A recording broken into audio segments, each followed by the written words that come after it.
Hello বন্ধুরা, কেমন আছো? নিশ্চয়ই ভালো আছো। আর আমিও কিন্তু ভালো নেই। এইদিকে সকালে আমি ভাতটা বসিয়ে দেওয়ার আগে, মানে সকালে আমি আলু ভাতে ভাত করে নেব, তো তার আগে কিন্তু আমি এইদিকে একটু নুন জল মানে কুলি করব, যেহেতু দাঁতটা ভীষণ যন্ত্রণা হচ্ছে। আর দাঁতের মাড়ি জানেন তো বন্ধুরা ফুলে গেছে।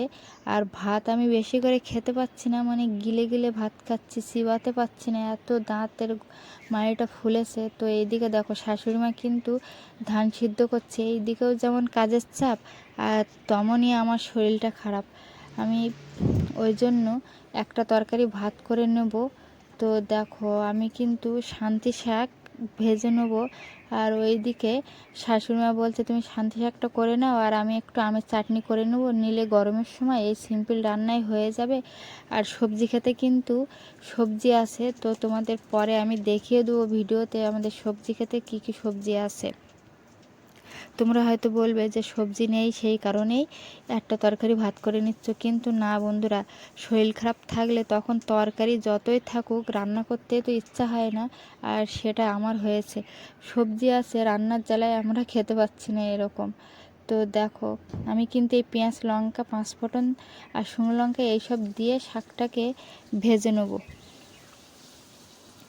আর এই কদিন এত শরীরটা খারাপ যাচ্ছে বন্ধুরা, আর ঠিক করে আমি তো রান্না করতে পারছি না, নিজেও তো দুটো ভালো করে খেতেও পাচ্ছি না, আর রান্না ভালো করে করতেও পারছি না। তো দেখো যেহেতু আমি ডেলি ব্লগ দেই, ওই জন্যই ভালোটাও যেমন তুলে ধরতে হয়, খারাপটাও তেমন তুলে ধরতে হয়, সেই কারণেই কিন্তু তোমাদের সঙ্গে একটু শেয়ার করছি। তো দেখো এইদিকে কলা গাছে মানে কলাটা মানে পেকে যাচ্ছে, তো পাখি তো খেয়ে নিচ্ছে। তো সেই কারণেই শাশুড়ি মা ওই যে আমার জায়ের ছেলেকে বলল যে তোমার কাকা তো বাড়িতে নেই, তো কলা গাছটাকে কি করে আমরা কেটে কাঁদিটাকে নামাবো। তাও বললো যে ঠিক আছে আমি কেটে নামিয়ে দিচ্ছি। তো সেই কারণেই কিন্তু দেখো আমাদের ছেলে কলার কাঁদিটা কলা গাছটাকে কেটে দিয়ে কাঁদিটাকে কেটে নিচ্ছে। আর দেখো এইদিকে কলার অবস্থা মানে তিন ছড়া কলা পুরো পাখিতে খেয়ে শেষ করে ফেলেছে। তো কলাগুলো কিন্তু ছোট কিন্তু পুষ্ট হয়ে গেছে, কারণ গাছে কলা পেকে যাওয়ার কারণ হচ্ছে কলা পুষ্ট হয়ে যায়, পেকে যায়। আর এই কলা কিন্তু খেতেও স্বাদ হয়, টেস্টিও হয়, মিষ্টিও হয়। তো দেখো আমি কিন্তু তোমাদের একটু দেখিয়ে দেই সবজি খেতে আমাদের কি কি সবজি আছে।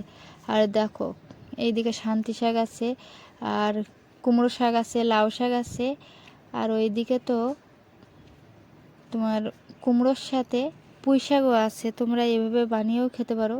তো দেখো কুমড়োগুলো তোমাদের একটু দেখিয়ে দেয়। এই দেখো এই কুমড়োটা কিন্তু একটু একটু মানে খাওয়া খাওয়া মতো, আর কেরম রস রস গলছে যেন। আর দেখো এদিকে শান্তি শাক তো প্রচুর হয়েছে, আর ওই যে কাকিমাটা ওটা ওই গরুকে খাওয়ানোর জন্য কিন্তু শান্তি শাক আর ঘাস কেটে নিয়ে যাচ্ছে। আর এইদিকে দেখো কচু শাকও কিন্তু হয়েছে। সবজি খেতে সবজি থাকা সত্ত্বেও আমরা কিন্তু রান্না করে খাওয়ার ক্ষমতা নেই, এইরকম হয়েছে। তো আমি কিন্তু ভিডিওতে কথা সেট করছি খুব কষ্ট করে, কথা সেট করতেও কিন্তু আমার ভীষণ কষ্ট হচ্ছে। তো কিন্তু কিছু করার নেই, তোমাদের জন্যই কষ্ট করে একটু ভিডিও ছাড়ছি। কেমন শরীর খারাপ কি শরীর ভালো সেটা তোমারটাও তো দেখবে, আর দেখলেও তো বুঝতে পারবে। তো দেখো আমি কিন্তু এবার বাড়ির দিকে চলে যাচ্ছি, তো চলো। আর উচ্চি গাছেও কিন্তু উচ্চি হয়েছে, আমরা উচ্চিটা তুলিনি। তো দেখো কলার কাঁদিটা কত বড় হয়েছে, কলার কাঁদি বড় হয়েছে কিন্তু কলাগুলো একটু ছোট ছোট হয়েছে। আর তিন ছড়া পুরো খেয়ে নিয়েছে। তো আমাদের এই বাড়ির ব্লগ ভিডিও তোমাদের কেমন লাগে অবশ্যই কমেন্টে জানাবে। যদি ভালো লেগে থাকে লাইক কমেন্ট শেয়ার সাবস্ক্রাইব করে পাশে